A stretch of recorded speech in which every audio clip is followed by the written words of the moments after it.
Hello बच्चों, आज हम कक्षा 10वीं के एक्सरसाइज 10 बनाएंगे। तो 10 बनाने से पहले सबसे पहले हम क्या करेंगे कि 10 में जितने सूत्र हमें उपयोग में लाने हैं उन सूत्रों को हम एक जगह इकट्ठा कर लेंगे। तो चलिए आइए देखते हैं इसमें कितने सूत्र लगते हैं। तो सभी सूत्रों को पहले एक जगह लिख लेते हैं, इसके बाद हम चैप्टर लगाना शुरू करेंगे। चलिए, हमें 10वां चैप्टर पढ़ना है वृत्त के बारे में। तो सबसे पहले वृत्त के बारे में हम जान लें। अच्छा, तो आप लोगों को तो पता होगा वृत्त किसे कहते हैं। कोई गोलाकार आकृति को हम क्या कहते हैं, वृत्त करते हैं, या बिंदुओं का अनेक संग्रह को हम लोग क्या कहते हैं, वृत्त कहते हैं। क्यों देखिए, मान लीजिए यहाँ पर भी बिंदु हो सकता है, यहाँ पर भी हो सकता है, यहाँ पर भी हो सकता है, यहाँ पर भी हो सकता है, अनेक जगह बिंदु है। ये बिंदुओं का संग्रह है। तो हम वृत्त को जैसे मैंने वैसे चाहें तो आप डिफाइन कर सकते हैं कि वृत्त गोलाकार आकृति को वृत्त कहते हैं, या बिंदु के एक संग्रह को, गोलाकार संग्रह को हम वृत्त कहते हैं। चलिए, तो सबसे पहले हम वृत्त के सबसे पहले हम सूत्र लिखते हैं। तो सबसे पहले हम वृत्त के परिधि लिखेंगे। वृत्त का परिधि, वृत्त का परिधि का सूत्र क्या होता है, 2πr। देखिए, अब वृत्त का परिधि होता क्या है। मान लीजिए कोई गोलाकार आकृति है हमारी, तो जो इसकी जो लंबाई है, ये हमारी परिधि हो गई। आप अगर इसे यहां से तोड़ दें तो ये लंबाई क्या हो जाएगी, सीधा हो जाएगा। तो इसकी लंबाई हमें निकालना है। अच्छा, तो इसका सूत्र होता है 2πr।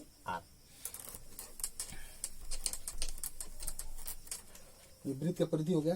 अब देखिए, दूसरा हम सूत्र लिखेंगे अर्धवृत्त का परिधि।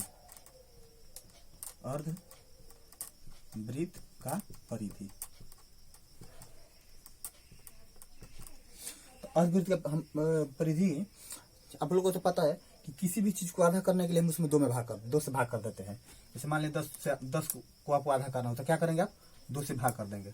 तो उसी तरह इसे यहाँ पर अर्धवृत्त बोला है। मतलब ये हुआ कि ये जो पूरा सर्कल है हमारा, इसका पूरा आकृति का हमें नहीं परिधि निकालना है, इसका आधा निकालना है। इधर वाला मान लीजिए कि नहीं है, हमें इसका निकालना है परिधि। तो हम क्या करेंगे, हमें 2 से भाग करना पड़ेगा। तो लिखेंगे 2πr बटा में 2 तो हमारा क्या होगा, कट जाएगा। इस प्रकार का हमारा अर्धवृत्त का परिधि का सूत्र क्या हो गया, पाई और आर। अच्छा, तो एक सूत्र हमारा ये हो गया और एक सूत्र हमारा ये हो गया।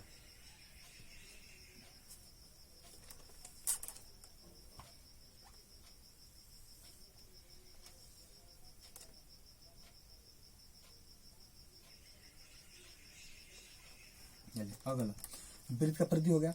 अब देखिए, हमें वृत्त का व्यास लिख देते हैं हम, वृत्त का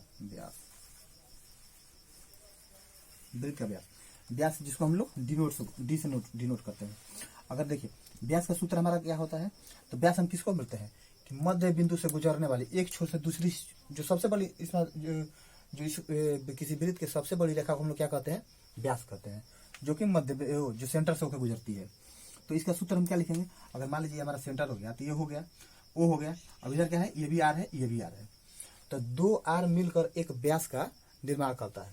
तो हम इसका सूत्र क्या लिख देंगे, 2 आर है, आर लिख देंगे। तो इस प्रकार हमारा वृत्त का व्यास का सूत्र क्या हो गया, 2r।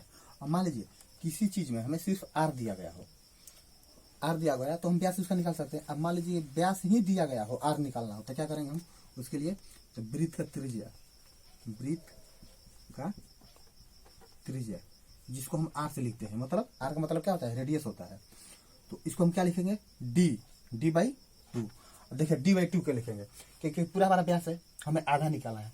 तो आधा निकालने के लिए किसी चीज में हम लोग 2 से भाग करते हैं, तो पूरा में क्या करेंगे, हम 2 से भाग कर देंगे तो हमारा आर आ जाएगा। तो ये हमारा हो गया वृत्त के त्रिज्या का सूत्र। अब चलिए एक और सूत्र इसमें चलिए लिखते हैं। अब हमें वृत्त का क्षेत्रफल निकालना है। तो चलिए, वृत्त के क्षेत्रफल का सूत्र क्या होता है, पाई आर स्क्वायर।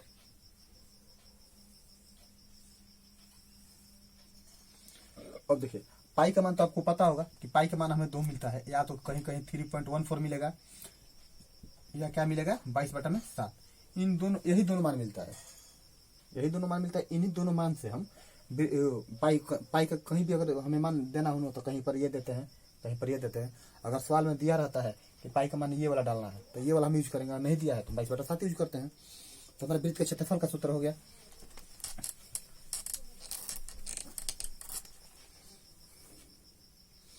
और वृत्त का हो गया, वृत्त का हो गया, वृत्त का परिधि या परिमिति हो गया।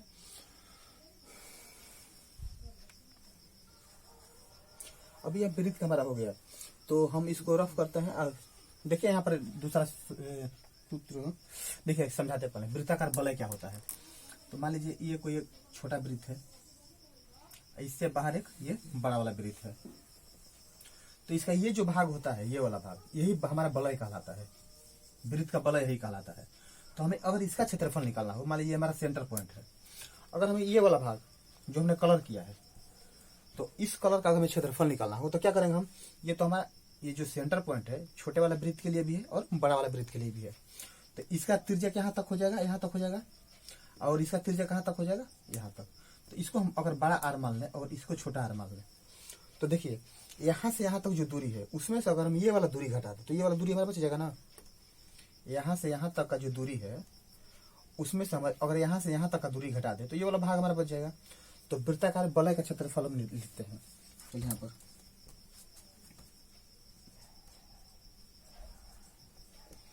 वलय का क्षेत्रफल, तो वलय का क्षेत्रफल देखिए, हमें दो वृत्त मिल गया, एक ये छोटा वाला वृत्त मिल गया, एक बड़ा वाला वृत्त मिल गया। तो दोनों वृत्त के क्षेत्र, बड़ा वाला वृत्त के क्षेत्रफल से हम क्या करेंगे, छोटे वाले वृत्त का क्षेत्रफल घटा देंगे।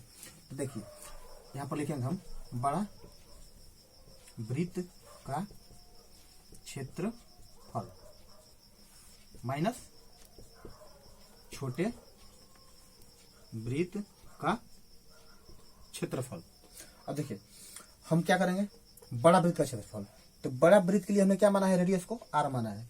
तो क्या करेंगे इसका हम पाई, वृत्त के क्षेत्रफल का सूत्र क्या होता है, पाई आर स्क्वायर। देखिए क्या है, यहाँ पर है पाई आर स्क्वायर होता है ना। तो चूंकि हमें दो वृत्त का निकलना है तो हमने दो वृत्त का दो रेडियस मान लिया है, एक बड़ा वाला आर है, छोटा वाला आर। तो बड़े वाले वृत्त से क्या करेंगे, छोटे वाले वृत्त का क्षेत्रफल हम घटा देंगे। तो बड़े वाले वृत्त के क्षेत्रफल के लिए हमने रेडियस को क्या माना है, आर माना है। तो यहाँ पर क्या लिखेंगे हम, पाई आर स्क्वायर। इसके बाद इसके आर को क्या माना है, हमने स्मॉल माना है, तो इसको लिखेंगे हम पाई आर स्क्वायर। इसमें आप चाहे तो इसको यहाँ पर भी छोड़ सकते हैं, या दोनों में पाई कॉमन है तो पाई कॉमन ले लीजिए, यहाँ पर लिख दीजिए वलय का क्षेत्रफल बराबर पाई को कॉमन ले लीजिए। यहाँ पर क्या बचेगा हमारा, capital R square minus small R square. ये हो गया हमारा वृत्त के वलय का क्षेत्रफल, वृत्ताकार वलय का क्षेत्रफल। तो हम ये इतना सूत्र हो गया, आप इसका स्क्रीनशॉट ले लीजिए। अब अगला सूत्र हम लिखते हैं। अब हम अगला सूत्र लिखते हैं, हम थोड़ा त्रिज्याखंड में चलते हैं क्योंकि हमें त्रिज्याखंड भी इस पर पढ़ना है। तो देखिए त्रिज्याखंड होता क्या है, ये हमारा वृत्त हो गया, मान लीजिए हमारा वृत्त हो गया, ये हमारा दो त्रिज्या है, दोनों त्रिज्या से जो ये जो भाग कटा है, ये जो भाग, इसी को हम त्रिज्याखंड कहते हैं। ये पूरे भाग को हम क्या कहते हैं, त्रिज्याखंड। मान लीजिए ओ हो गया, ये ए और ये बी, ओ ए बी हमारा त्रिज्याखंड हो गया। देखिए अगर इसको हम ऐसे कर दें तो ये वाला जो भाग हमारा होता है इसको हम लघुखंड कहते हैं। यहाँ से यहाँ तक भाग को हम क्या कहते हैं, चाप कहते हैं। अच्छा चलिए हम सूत्र लिखना शुरू करते हैं। पहले लिखते हैं त्रिज्याखंड का क्षेत्रफल का सूत्र, त्रिज्याखंड के क्षेत्रफल बराबर, त्रिज्याखंड का क्षेत्रफल बराबर क्या होता है, pi R square theta, pi R square theta बटा में 360। एक हमारा सूत्र हो गया।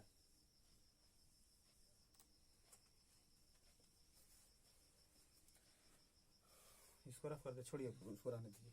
अब देखिए हम चाप की लंबाई लिखते हैं। अगला सूत्र लिखेंगे हम चाप की लंबाई। चाप की लंबाई बराबर हमारा क्या हो जाएगा, पाई आर थीटा बटा में, देखिए पाई आर थीटा बटा में 180।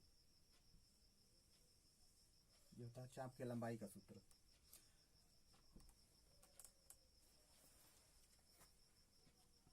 अब हम अगला सूत्र लिखेंगे इसका परिधि का। तो इसका परिधि क्या हो जाएगा हमारा, परिधि, परिधि बराबर क्या होता है, जो चाप की लंबाई होता है ना, सूत्र उसका पाई आर थीटा बटा में 180। ये तो हो गया हमारा चाप का लंबाई। अब इसका परिधि निकालना है, तो हमें परिधि का मतलब क्या होता है कि टोटल इसके जो किसी चीज का परिधि का मतलब होता है उसमें जितनी लंबाइयां हैं सभी का जोड़। तो देखिए अगर हम यहाँ से यहाँ तक हमारा सूत्र होता है ये है पाई आर थीटा बटा 180। अब इसमें और दो लंबाई क्या बढ़ जा रहा है, एक ये लंबाई बढ़ जा रहा है और ये बढ़ जा रहा है। अगर इसको हम बाहर निकालें तो इसका आकृति यही होगा। तो इसका तो हमें पता है, यहाँ से लेकर यहाँ तक का पता है। अभी ये भी दोनों हमें निकालना है, तो इसके लिए क्या करेंगे, ये क्या है वृत्त का क्या है, ये भी आर है और ये भी आर है। तो दोनों आर को क्या करेंगे हम जोड़ देंगे, तो लिखेंगे जोड़ आर प्लस आर। तो इसका परिधि का सूत्र क्या हो जाएगा हमारा, बराबर पाई आर थीटा बटा में 180 प्लस 1 1 2 आर हो गया। ये हो गया हमारा परिधि का सूत्र। अच्छा, अब अगला सूत्र हम लिखेंगे, त्रिज्या खंड हो गया। अब अगला सूत्र हम लिखेंगे वृत्त खंड का। देखिए पहले सबसे पहले हम पहचानेंगे वृत्त खंड होता क्या है। ये हमारा एक वृत्त हो गया। वृत्त एक छोटा सा कोई भाग ऐसे हो, चाहे आप यहाँ से मान ले, यहाँ से मान ले, कोई छोटा भाग, तो ऐसे तो इसको हम जीवा कहते हैं। ये जो हमारा होता है, और इसको ए मान ले, अगर इसको बी मान ले, तो ये हमारा जीवा कहलाता है। तो ये जो वाला भाग होता है ना, इसी को हम लोग क्या कहते हैं, लघु खंड चाहे वृत्त खंड। अच्छा, तो ये वृत्त का छोटा वाला भाग जो होता है लघु खंड कहलाता है, और ये वाला भाग दीर्घ खंड कहलाता है।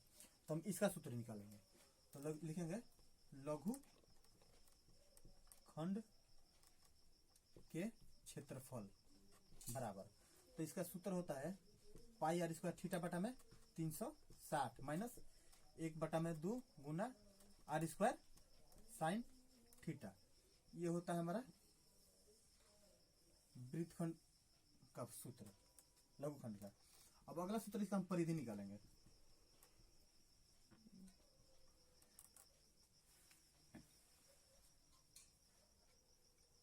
अब इसका परिधि का सूत्र लिखेंगे, तो परिधि का इसका सूत्र होता है पाई आर थीटा बटा में 180 प्लस में क्या होता है एल। ये होता है परिधि का सूत्र, वृत्तखंड के परिधि का सूत्र। तो यही लगभग सूत्र हमें यूज करना है इस चैप्टर में। तो हमने जो भी जरूरत पड़ा वो लिख दिए हैं, और आगे अगर जरूरत पड़ेगा तो फिर आगे हम लिखते जाएंगे सूत्र आपको। हाँ, एक बार आपको फिर बता दें कि ये वाला जो भाग होता है ये लघु खंड कहलाता है, ये लघु खंड कहलाता है, और ये वाला भाग हमें दीर्घ खंड से नाम से हम लोग जानते हैं। अच्छा, तो चलिए ये खत्म हो गया। अब इस एक्सरसाइज 10.1 में 4-5 सवाल दिए गए हैं, हम उसको बना लेते हैं। तो थोड़ा इसको रफ करते हैं, रफ करके फिर हम अगला चैप्टर शुरू करेंगे। अब हम एक्सरसाइज 10.1 बनाएंगे। 10.1 में 4-5 सवाल दिया गया है, चलिए इसको हम हल कर लेते हैं। सूत्र हमने लिख दिया है, उन्हीं सूत्रों का उपयोग किया जाएगा। तो देखिए 10.1 का पहला सवाल दे रहा है, वो पूछ रहा है कि एक वृत्त की कितनी स्पर्श रेखाएं हो सकती है। एक वृत्त, मान लीजिए वृत्त है, इसमें कितनी स्पर्श रेखाएं। स्पर्श रेखा का मतलब क्या होता है, देखिए अगर ये रेखा यहाँ से गुजरती है तो ये क्या होगा, इसका स्पर्श रेखा हो गया। अगर यहाँ से कोई रेखा गुजरती है, ये भी स्पर्श रेखा हो गया। यहाँ से कोई गुजरती है, ये भी स्पर्श रेखा हो गया। अच्छा, यहाँ से अगर कोई रेखा गुजरती है, भी स्पर्श रेखा हो गया। तो एक वृत्त में आप खुद बताइए कि एक वृत्त में कितने स्पर्श रेखाएं हो सकती है। इसको हम गिन सकते हैं हर जगह से आप यहाँ से टच कराइए, यहाँ से टच कराइए। तो एक वृत्त में पहला का उत्तर होगा, एक वृत्त में कितनी हमारी स्पर्श रेखाएं होती है, अनगिनत चाहे अनंत। आप अनंत लिख दें या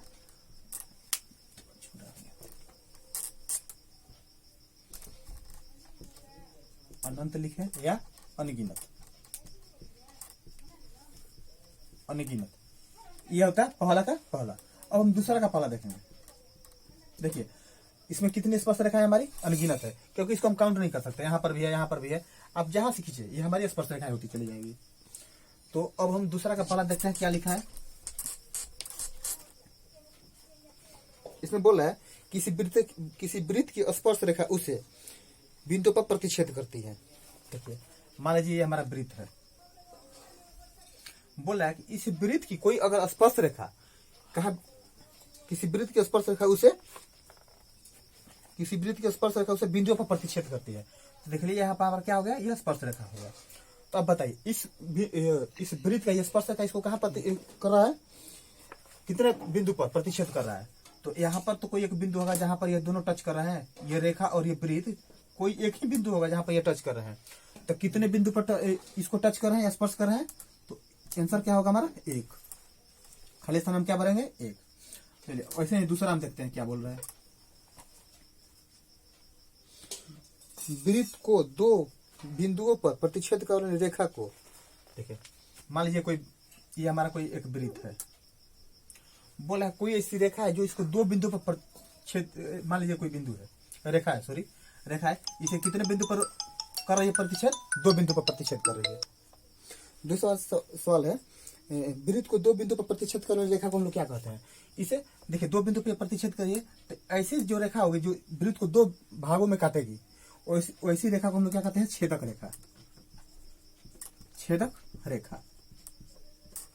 अच्छा अब देखिए तीसरा सवाल हम देखते हैं ऐसे ही। तीसरा सवाल देखा है एक वृत्त की समानांतर स्पर्श रेखाएं हो सकती है। मान लीजिए कोई वृत्त है, इसमें कितनी स्पर्श रेखाएं समानांतर हो सकती है। देखिए एक हम यहां से स्पर्श रेखा खींच सकते हैं, एक यहां से।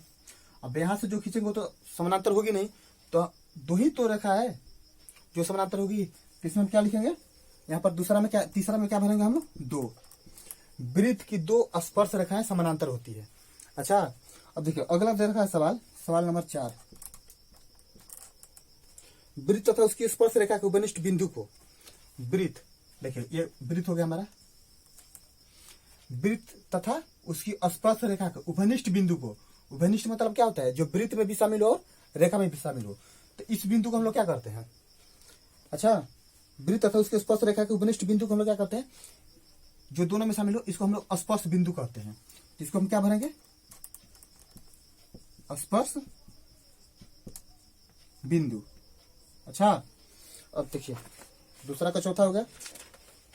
देखिए 5, अब हम तीसरा और चौथा सवाल बनाएंगे। चलिए 2 अब इसको रफ करते हैं, इसके बाद हम वो भी बनाते हैं।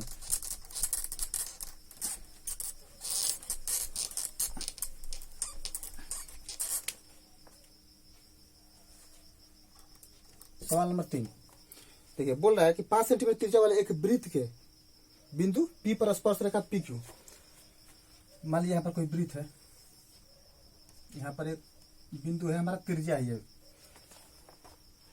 स्पर्श रेखा PQ, केंद्र O से जाने वाले रेखा की स्पर्श रेखा के OQ बराबर 12 और PQ की लंबाई क्या है। देखिए एक स्पर्श रेखा में मान लीजिए यहाँ पर है कोई, ये एक स्पर्श रेखा है, और यहाँ से जो यहाँ है ये है O, और ये हो गया P और ये हो गया Q। तो यहाँ से यहाँ तक का जो हमारा त्रिज्या दिया गया है वो 5 सेंटीमीटर दिया गया है, 5 सेंटीमीटर त्रिज्या दिया गया है। और OQ जो है ये कितना दिया गया है हमारा 12। तो PQ की लंबाई पूछ रहा है। तो आप लोग पाइथागोरस प्रमेय जानते हैं, तो लिखिए यहाँ पर पाइथागोरस प्रमेय से। पाइथागोरस प्रमेय का सूत्र क्या होता है, कर्ण का होल स्क्वायर बराबर लंब का होल स्क्वायर प्लस में आधार का होल स्क्वायर। कर्ण हमारा क्या है OQ है, तो OQ का हम क्या लिखेंगे, OQ का स्क्वायर बराबर लंब क्या है हमारा PQ का स्क्वायर प्लस आधार क्या है हमारा OP का स्क्वायर। अब चलिए OQ का मान कितना दिया है 12 का स्क्वायर बराबर PQ हमारा क्या है निकालना है, तो इसको ऐसे ही छोड़ दीजिए, PQ का स्क्वायर प्लस OQ हमारा क्या है 5 है, 5 का स्क्वायर। अब इसका मान क्या होता है 12 का स्क्वायर कितना है, 12 का वर्ग 144 बराबर ये PQ का स्क्वायर प्लस 5 का वर्ग 25। अब क्या करेंगे, दोनों मान को एक तरफ कर लेंगे, तो यहाँ पर हम लिखेंगे PQ का स्क्वायर बराबर 144 माइनस 25। तो PQ का स्क्वायर बराबर क्या हो जाएगा हमारा 119। अब इधर का स्क्वायर हटेगा तो इधर रूट चढ़ेगा, तो क्या लिखेंगे, इसलिए PQ बराबर क्या हो जाएगा अंडर रूट 119, और यही हमारा उत्तर हो जाएगा। तो ये सवाल नंबर 4 था, 3 था। अब देखिए सवाल नंबर 4 देखिए सवाल नंबर 4 यहीं पर समझा दे रहे हैं। इसमें बोल रहा है एक वृत्त खींचिए और 2 एक दी गई रेखा के समानांतर ऐसी रेखाएं खींचिए कि उनमें से एक रेखा स्पर्श रेखा हो तथा दूसरी छेदक रेखा हो। बोला कि एक वृत्त लीजिए, चलिए एक हमने वृत्त ले लिया। अब बोला इस वृत्त में हमें 2 रेखा खींचना है, एक रेखा जो इस बिंदु को, ये स्पर्श बिंदु हो इस वृत्त से, एक रेखा जो इसका स्पर्श रेखा हो, और दूसरा जो है उसका छेदक रेखा हो गया, यही तो आकृति है। आप चाहे तो इसको ऐसे स्पर्श कराइए, ऐसे छेदक बना दीजिए। ये हमारा मान लीजिए OA है, ये हमारा स्पर्श रेखा हो गया। अब PQ जो है वो हमारा छेदक रेखा हो गया। तो ये सवाल नंबर 4 था, 4 नंबर का आकृति था। तो इस प्रकार हमारा एक्सरसाइज 10.1 समाप्त भी हो गया। तो अगले वीडियो में हम आपके साथ फिर मिलते हैं अगले अध्याय के साथ। आप हमारे चैनल से जुड़े रहिए, इतना देर जुड़े इसके लिए बहुत बहुत धन्यवाद। आप हमारे चैनल से जुड़े रहिए। आप अगर हमारी वीडियो आपको पसंद आ रहा है तो आप अपने दोस्तों के भी शेयर कीजिए, लाइक कीजिए वीडियो को हमारे। अगर आपको हमारे वीडियो में कोई त्रुटि आपको दिख रही है तो आप हमें जरूर कमेंट में बताएं, हम उसे सुधारने की कोशिश करेंगे। चलिए, आप इतना देर जुड़े इसके लिए बहुत बहुत धन्यवाद।